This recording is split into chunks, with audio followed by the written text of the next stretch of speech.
আপোনালোকক প্ৰতিশ্ৰুতি দিয়া অনুসৰি একেবাৰে মাৰ্চ মাহৰ 7 তাৰিখৰ আগতেই আমি এডিআৰই ৰিজাল্ট দিম। কিন্তু এডিআৰই ৰিজাল্টৰ কাৰণে আপোনালোকে উৎকণ্ঠিত হৈ থকাৰো কোনো কাৰণ নাই, কাৰণ প্ৰত্যেকখন বহি বা OMR চিট এনচাৰ কি এতিয়া আপোনালোকৰ হাততেই আছে।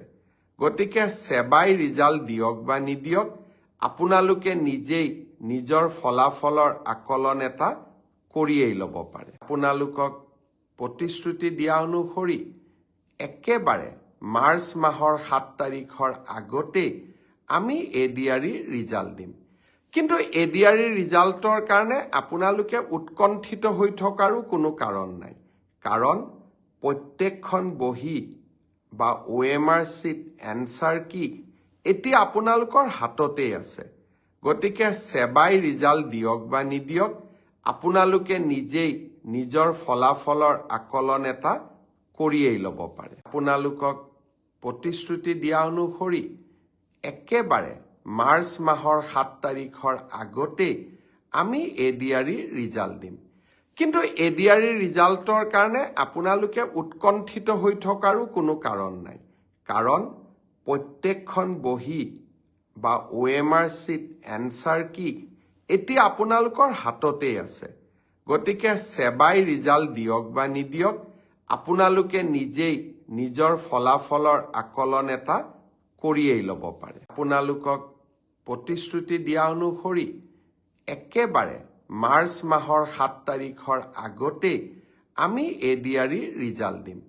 কিন্তু এডিআৰই ৰিজাল্টৰ কাৰণে আপোনালোকে উৎকণ্ঠিত হৈ থকাৰো কোনো কাৰণ নাই, কাৰণ প্ৰত্যেকখন বহি বা OMR চিট এনচাৰ কি এতিয়া আপোনালোকৰ হাততেই আছে।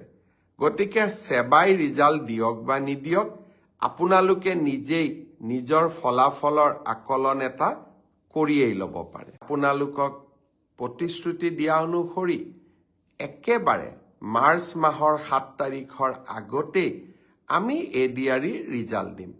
কিন্তু এডিআৰই ৰিজাল্টৰ কাৰণে আপোনালোকে উৎকণ্ঠিত হৈ থকাৰো কোনো কাৰণ নাই, কাৰণ প্ৰত্যেকখন বহি বা OMR চিট এনচাৰ কি এতিয়া আপোনালোকৰ হাততেই আছে। গতিকে সেৱাই ৰিজাল্ট দিয়ক বা নিদিয়ক, আপোনালোকে নিজেই নিজৰ ফলাফলৰ আকলন এটা কৰিয়েই ল'ব পাৰে। আপোনালোকক প্ৰতিশ্ৰুতি দিয়া অনুসৰি একেবাৰে মাৰ্চ মাহৰ 7 তাৰিখৰ আগতেই আমি এডিআৰই ৰিজাল্ট দিম।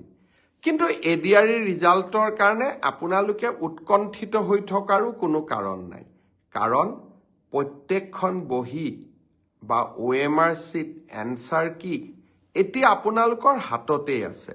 গতিকে সেৱাই ৰিজাল্ট দিয়ক বা নিদিয়ক, আপোনালোকে নিজেই নিজৰ ফলাফলৰ আকলন এটা কৰিয়েই ল'ব পাৰে।